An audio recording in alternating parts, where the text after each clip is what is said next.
Captain Marcus Wellington had served the British Royal Guard for 15 years. His tall frame and serious expression made him perfect for protecting the royal family. He stood guard at Buckingham Palace, watched over state dinners, and traveled with the royals on important trips. Marcus took his job very seriously and never smiled while on duty. Everything changed when a television producer called him. The producer worked for a famous American talk show called The View. They wanted Marcus to appear as a guest to talk about royal security and life as a royal guard. The show's producers thought viewers would love hearing stories from someone who protected the Queen and other royal family members. Marcus felt nervous about the idea. Royal guards were trained to stay quiet and never talk about their work. They signed papers promising to keep royal secrets. But the producer explained that Marcus would only talk about general things, not private royal business. The television appearance would help people understand the important work royal guards do. After thinking for many days, Marcus decided to say yes. He believed he could share interesting stories without breaking his promise to keep royal secrets. The producer sent him airplane tickets to New York City. Marcus had never been to America before, and he felt excited about the adventure. The night before his television appearance, Marcus stayed in a fancy hotel in Manhattan. He practiced answers to questions the producers might ask. He wanted to represent the Royal Guard in the best way possible. Marcus chose his best uniform and polished his medals until they shined perfectly. The morning of the show, Marcus felt his stomach doing flips. He ate breakfast at the hotel restaurant and read American newspapers to learn about current events. The television studio sent a car to pick him up. As they drove through busy New York streets, Marcus watched all the tall buildings and crowds of people. When Marcus arrived at the television studio, everything seemed much bigger and busier than he expected. Workers rushed around carrying cameras, lights, and cables. Makeup artists prepared the show's hosts in special rooms. Marcus met with the show's producers one more time to review the questions they planned to ask him. The producers introduced Marcus to the show's hosts. Whoopi Goldberg seemed friendly and asked about his trip to America. Sonny Hostin wanted to know about royal traditions. Sarah Haynes asked about his uniform and medals. But when Marcus met Joy Behar, something felt different. She looked at him with suspicious eyes and asked sharp questions about British politics. Marcus tried to stay polite, but Joy's questions made him uncomfortable. She asked about the royal family's money and whether British people really needed a monarchy. These topics went far beyond what Marcus had agreed to discuss. He politely explained that he was there to talk about his job as a guard, not politics. Joy seemed frustrated by Marcus's careful answers. She made comments about British colonialism and suggested that royal guards were just expensive decorations. Marcus felt his face getting red, but he remembered his training to stay calm under pressure. He took deep breaths and tried to change the conversation back to safer topics. The other hosts noticed the tension building between Joy and Marcus. Whoopi tried to ask lighter questions about royal ceremonies and changing of the guard, but Joy kept interrupting with more political comments. She seemed determined to make Marcus defend the entire British system of government. As they waited for the show to start, Marcus wondered if he had made a terrible mistake. He thought about all the royal guards who had warned him about talking to the media. Maybe they were right to stay quiet and avoid public attention, but it was too late to change his mind now. The cameras would start rolling in just a few minutes. Marcus straightened his uniform one last time and prepared for what might be the most difficult conversation of his life. He had faced dangerous situations while protecting the royal family, but nothing had prepared him for dealing with an angry American television host.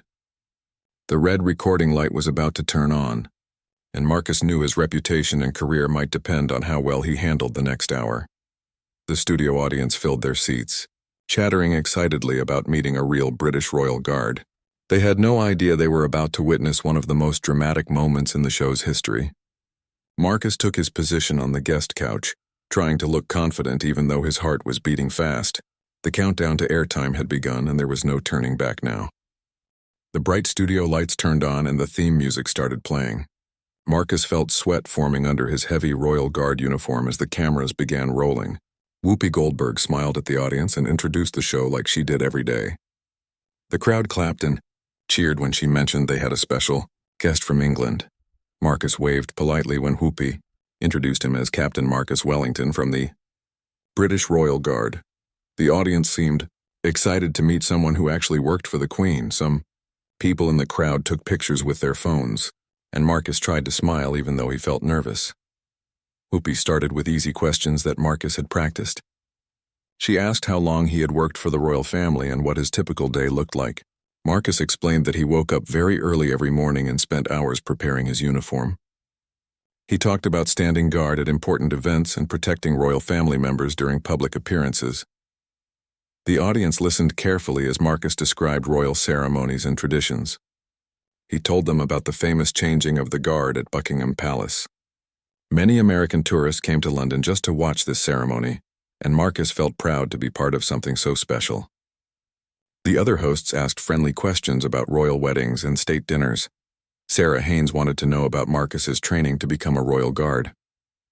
He explained that guards went through months of difficult preparation. They learned to march perfectly, handle weapons safely, and stay alert for many hours. Guards also studied royal history and proper behavior around important visitors from other countries. Sonny Hostin asked about the most exciting moment in Marcus's career. He told the story of protecting the Queen during a visit to a foreign country. Large crowds had gathered to see her, and Marcus had to watch carefully for any signs of trouble. Everything went perfectly, and the Queen even thanked Marcus personally for his good work that day. For the first 20 minutes, the interview went smoothly. Marcus began to relax and enjoy sharing stories about his interesting job. The audience laughed when he described learning to walk in the heavy royal guard boots. They seemed impressed when he explained all the different medals and ribbons on his uniform. But then Joy Behar decided to ask more serious questions. She had been sitting quietly, but Marcus could see she was getting ready to say something controversial. Joy leaned forward and asked Marcus what he thought about British colonialism and how it had hurt people around the world. Marcus felt surprised by the sudden change in topic.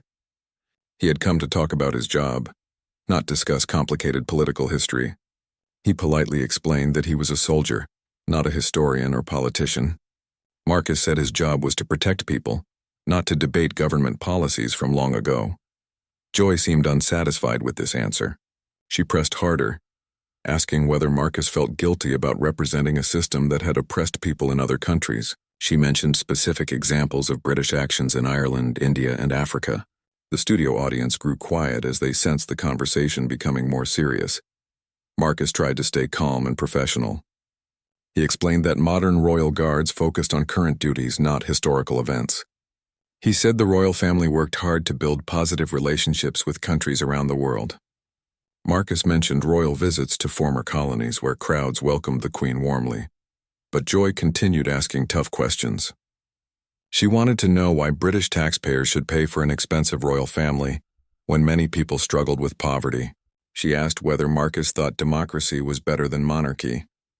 These questions went far beyond what Marcus had agreed to discuss before the show.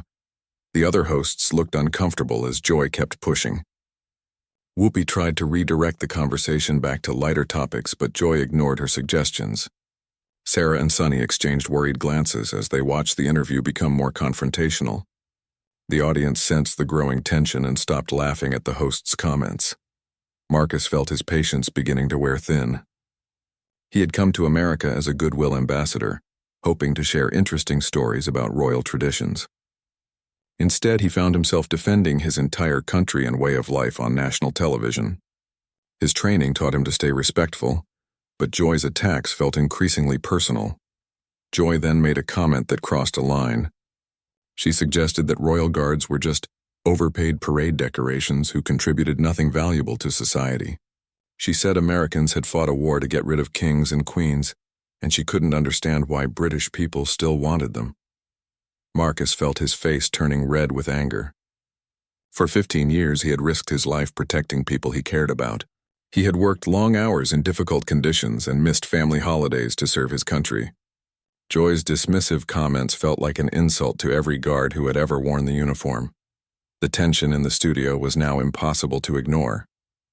Camera operators zoomed in on Marcus's angry expression. The audience sat in complete silence, waiting to see what would happen next. Even the show's producers behind the cameras looked worried about how the interview was developing. Marcus took a deep breath and tried to remember his professional training. But Joy's next comment would push him past his breaking point. setting up the explosive confrontation that everyone would be talking about for weeks to come. Joy Behar leaned back in her chair with a smug expression and delivered the comment that would change everything.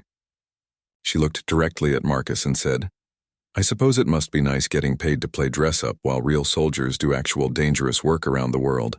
At least American police and military face real threats instead of standing around looking pretty for tourists." The words hit Marcus like a physical blow. His fellow guards had died protecting people. He had personally stopped assassination attempts and faced genuine dangers that the public never heard about.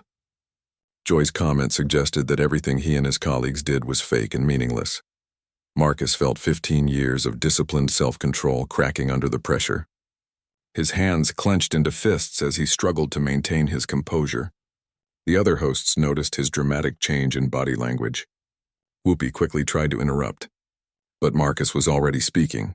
"With respect, Ms. Behar, you clearly have no understanding of what Royal Guards actually do," Marcus said, his voice tight with controlled anger. "We've prevented terrorist attacks, stopped assassination attempts, and protected not just the royal family, but thousands of innocent people at public events. Some of my colleagues have given their lives in service." Joy rolled her eyes and waved her hand dismissively. "Oh, please. When was the last time anyone actually tried to hurt the Queen? You're basically expensive security guards with fancy hats. Americans don't need to pay for someone to stand around looking important." The studio audience began murmuring as they watched the argument escalate. Some people seemed to agree with Joy's criticism, while others appeared sympathetic to Marcus. The tension in the room was thick enough to cut with a knife. Marcus stood up from his chair, his tall frame towering over the seated hosts. His voice grew louder and more forceful as he responded. "You have the luxury of making jokes because people like me do the hard work of keeping others safe. While you sit in this comfortable studio making clever comments, guards around the world face real dangers every single day." Joy also stood up, not wanting to be intimidated by Marcus's imposing presence. "Don't lecture me about hard work," she shot back. "I've been fighting for working people's rights while you've been protecting billionaires who inherited their wealth.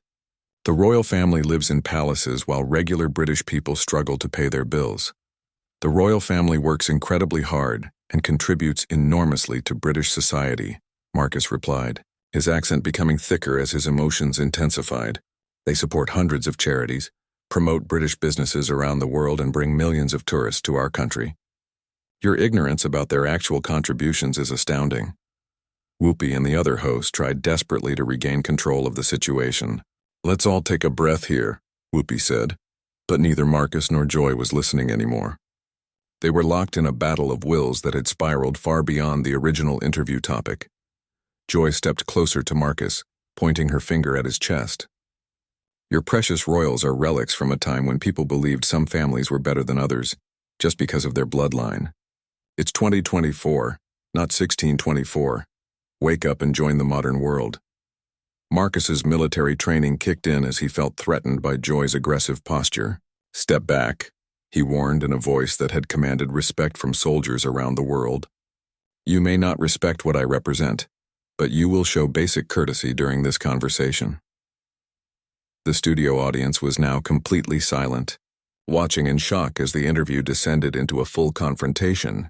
Camera operators continued filming, knowing they were capturing television history. The show's producers frantically spoke into their headsets, unsure whether to cut to commercial or let the drama continue. Joy refused to back down. "I'll show courtesy when you admit that your whole system is based on outdated ideas about class and privilege. British people deserve better than bowing to someone just because of their family name." Marcus felt his patience finally snap completely. "You know nothing about Britain, nothing about service, and nothing about sacrifice," he said, his voice rising to almost a shout. "You sit here in your privileged position making judgments about things you've never experienced. I've dedicated my life to protecting others, and I won't be lectured by someone who's never put herself at risk for anyone else." The other hosts looked at each other with expressions of panic and disbelief. This was supposed to be a light entertainment show, not a political battlefield. Sarah Haynes tried to interrupt with a question about royal fashion, but both Marcus and Joy ignored her completely. Joy's face was now red with anger, as she prepared to deliver her most insulting comment yet. "At least I earned my money honestly instead of getting paid to be part of an elaborate historical costume party." Maybe it's time for you and your fancy friends to get real jobs." That final insult was more than Marcus could tolerate. He had reached the point where his professional training and personal dignity were in direct conflict. Something had to give, and everyone in the studio could sense that the explosion was about to happen. The cameras kept rolling as Marcus prepared to respond with words that would end his television appearance and possibly his career. The confrontation had reached a point where there could be no peaceful resolution, only consequences that neither participant had fully considered.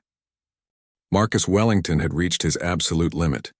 Joy Behar's final insult about getting real jobs felt like a slap in the face to every guard who had ever served. His military composure, built through 15 years of disciplined service, finally cracked under the pressure of her relentless attacks. "That's enough," Marcus shouted, his voice echoing through the shocked studio. "I came here as a guest to share stories about British traditions, not to be insulted and belittled by someone who clearly has no respect for service or sacrifice. Your behavior is disgraceful and completely unprofessional." The studio audience gasped audibly at Marcus's outburst. Some people covered their mouths in shock while others pulled out their phones to record the unprecedented drama. The camera operators kept filming, knowing they were witnessing one of the most explosive moments in daytime television history. Joy seemed momentarily stunned by the force of Marcus's anger, but she quickly recovered her composure. "Don't you dare raise your voice at me," she fired back. "This is my show, and I'll ask whatever questions I want. If you can't handle honest criticism about your outdated institution, maybe you shouldn't have agreed to appear on television." Marcus pointed directly at Joy with a trembling finger. "This isn't honest criticism. This is a calculated attack. You invited me here under false pretenses and then ambushed me with political questions that have nothing to do with my job. You've shown complete disrespect for me, my colleagues, and my country." Whoopi Goldberg desperately tried to restore order. "Everyone needs to calm down right now," she said firmly. "This has gone way too far and we need to take a commercial break." But neither Marcus nor Joy was listening to her attempts at mediation. Joy stepped even closer to Marcus, invading his personal space in a way that made him instinctively defensive. "Your country invaded and colonized half the world, so forgive me if I'm not impressed by your fancy uniform and medals. Maybe it's time someone finally told you the truth about what your precious monarchy really represents." Marcus felt his hands shaking with rage. Everything he had been taught about diplomatic behavior and representing Britain positively was being overwhelmed by his human need to defend himself and his beliefs. "The truth is that you're an ignorant bully who uses this platform to attack anyone who doesn't share your narrow worldview," he said through gritted teeth. The other hosts watched, in horror as the situation spiraled completely out of control. Sarah Haynes had tears in her eyes, knowing that careers might be ending before her eyes. Sonny Hostin tried to stand between Marcus and Joy, but they were both too focused on their argument to notice her intervention. Joy laughed bitterly at Marcus's accusation. "I'm the bully? You're the one representing a system that's kept people down for centuries. At least I fight for regular working people instead of defending billionaire parasites who contribute nothing to society, except waving from balconies." Marcus felt something snap inside his mind. The word parasites applied to people he had sworn to protect was more than he could bear. "How dare you call them parasites?" he roared. "The royal family works harder than you could ever imagine. They attend hundreds of events every year, support countless charities, and dedicate their entire lives to public service. You sit here making jokes while they actually make the world a better place. Public service," Joy scoffed.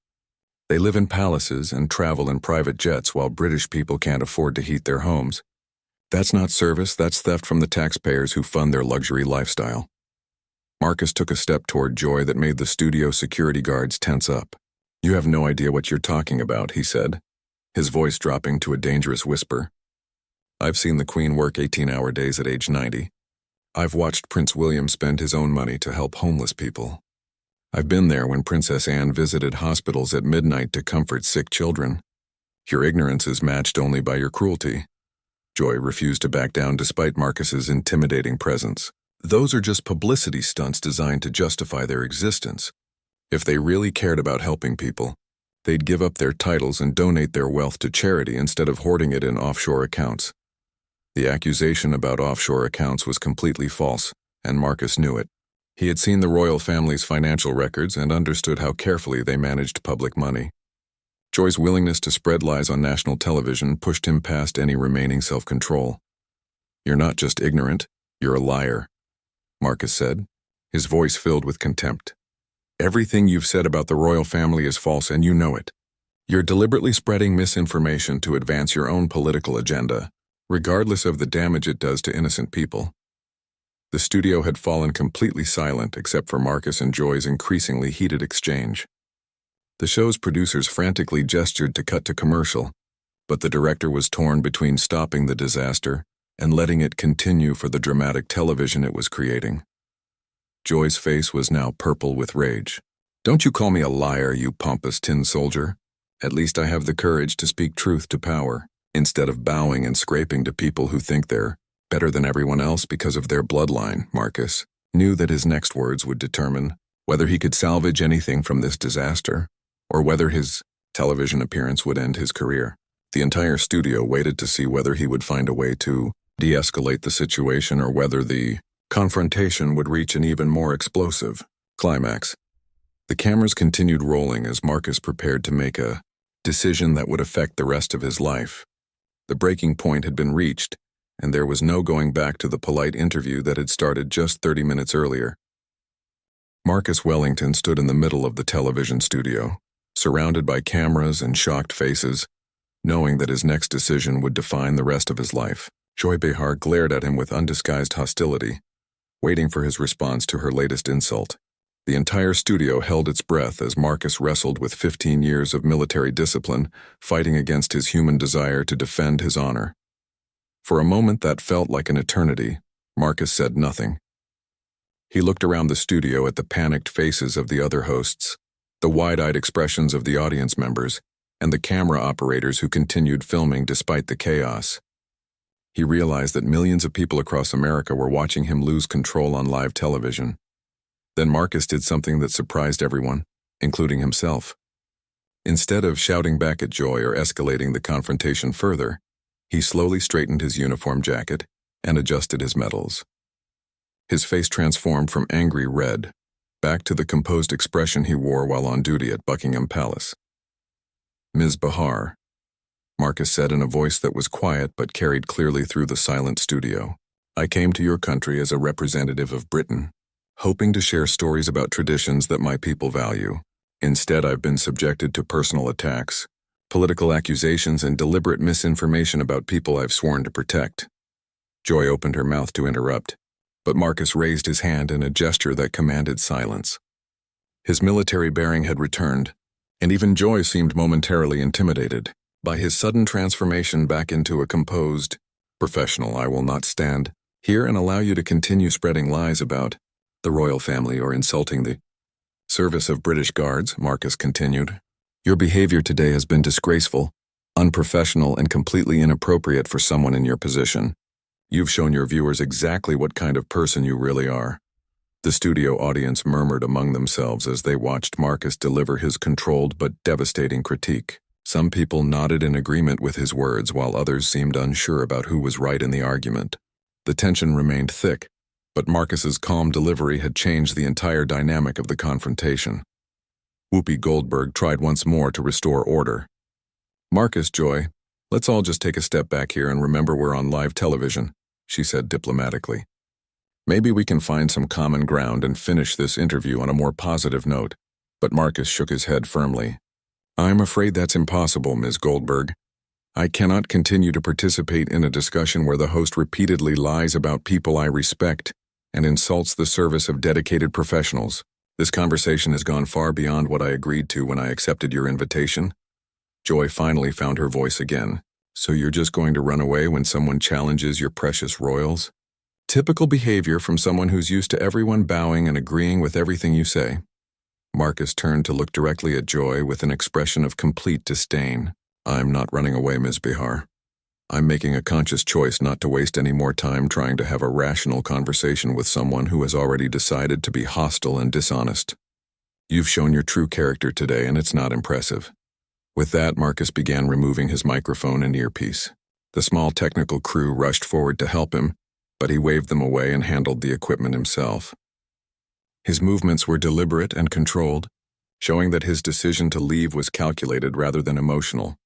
"Ladies and gentlemen," Marcus said, addressing the studio audience directly, "I apologize that you had to witness this unfortunate display. I hope you understand that this behavior does not represent the respectful dialogue that should exist between our two great nations." The audience began applauding spontaneously. Some people stood up to show their support for Marcus's dignified response to Joy's attacks. Even some of the studio crew members looked impressed by how he had handled the impossible situation with grace under extreme pressure. Joy seemed stunned by the audience's positive reaction to Marcus.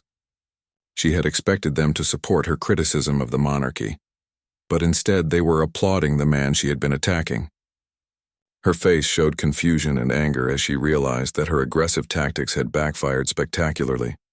Marcus walked toward the studio exit with perfect military posture, his head held high despite the disaster that had just unfolded. As he reached the door, he turned back one final time to address the cameras directly. "To any Americans watching this program, please know that this experience does not change my respect for your country or your people," Marcus said clearly. "One person's behavior does not represent an entire nation. Just as Ms. Behar's comments about Britain do not reflect the views of thoughtful Americans who understand the value of our friendship." Joy made one last desperate attempt to get the final word. "Don't let the door hit you on the way out," she called after him. But her comment fell flat in the studio where most people were still applauding Marcus's dignified exit. Marcus paused at the door and smiled slightly for the first time since the confrontation began. "Thank you for proving my point about your character, Ms. Behar," he said politely. "I hope someday you'll learn the difference between honest journalism and personal attacks." With those words, Marcus Wellington walked out of the television studio and into a storm of media attention that would follow him for months. The cameras kept rolling as the studio doors closed behind him, leaving Joy Behar standing alone on stage. While the audience continued clapping for the man who had just left, the show's producers frantically cut to commercial as they tried to figure out how to handle the remaining time without their guest. But the damage was already done, and millions of viewers had just witnessed one of the most dramatic exits in television history. Within minutes of Marcus Wellington's dramatic exit from The View, social media exploded with reactions to the confrontation. Videos of the heated exchange were uploaded to every platform, and hashtags supporting both Marcus and Joy began trending worldwide. The clip of Marcus removing his microphone and delivering his final dignified speech was shared millions of times within the first hour. Marcus sat in his hotel room watching the chaos unfold on his phone. News channels were already playing clips of the argument and bringing in experts to analyze what had happened. His own performance was being dissected by political commentators, royal correspondents, and television critics who had never heard of him before that morning. The reaction was sharply divided along predictable lines. Conservative commentators praised Marcus for defending British traditions and maintaining his dignity under attack. Liberal voices supported Joy's right to ask tough questions about monarchy and colonialism. But many people in the middle seemed most impressed by Marcus's controlled exit and professional behavior under extreme pressure. British newspapers picked up the story immediately, with headlines ranging from Royal Guard's dignified stand to diplomatic disaster on American TV. The palace press office was flooded, with calls from reporters wanting official statements about Marcus's appearance and whether he had permission to speak publicly about his service. Marcus received a phone call from his commanding officer just 2 hours after leaving the studio. Colonel Harrison's voice was stern but not angry as he asked for a complete report about what had happened during the interview. Marcus explained honestly about the ambush-style questions and Joy's personal attacks on the royal family. "Wellington, you put yourself in an impossible position," Colonel Harrison said after hearing the full story. "But from what I've seen of the footage, you handled yourself as well as anyone could have under those circumstances." The palace is actually receiving supportive messages from Americans who watched the program. The most surprising reaction came from American veterans and police officers who praised Marcus for standing up to Joy's dismissive comments about service members. Many active-duty military personnel posted messages expressing solidarity with Marcus and criticizing Joy for suggesting that guards were overpaid parade decorations. Joy Behar found herself facing unexpected backlash for her aggressive interview style.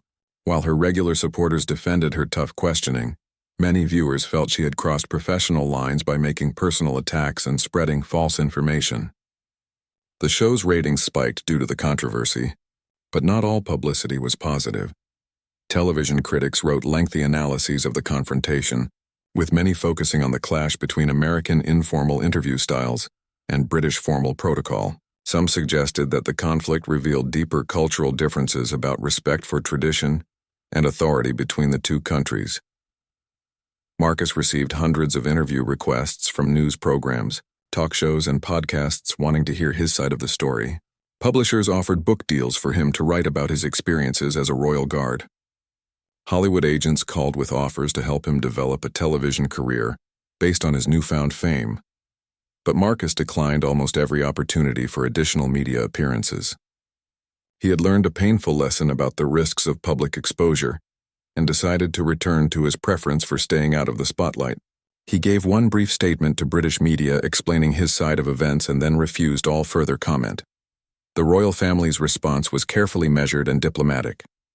Through official channels, they expressed confidence in Marcus's professionalism and service record. They also emphasized that individual guards spoke only for themselves, not for the monarchy as an institution. The statement managed to support Marcus without creating additional political controversy.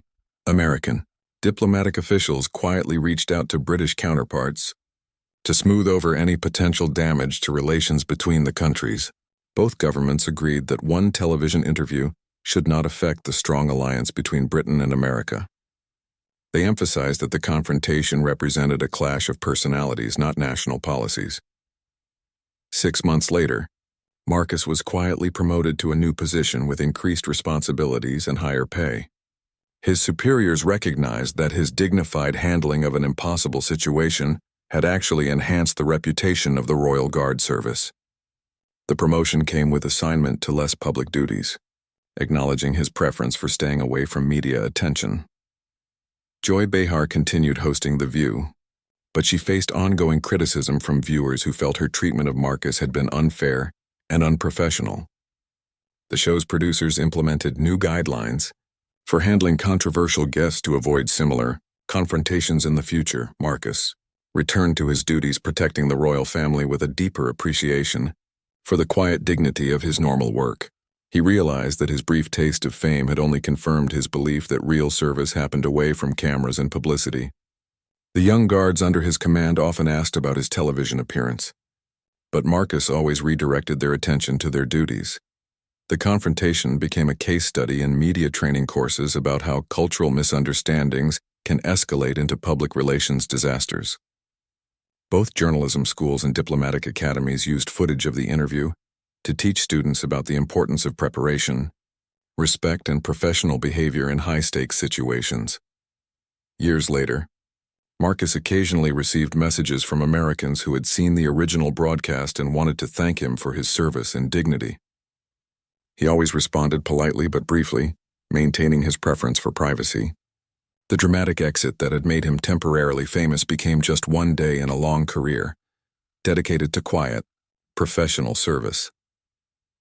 The incident served as a reminder that in an age of instant global communication, a single moment of television could reach millions of people and change lives forever. Marcus had learned that lesson the hard way, but he had also proven that maintaining one's principles under pressure was more important than avoiding controversy. His dignified exit from The View became an example of how to handle conflict with grace, even when surrounded by cameras and chaos.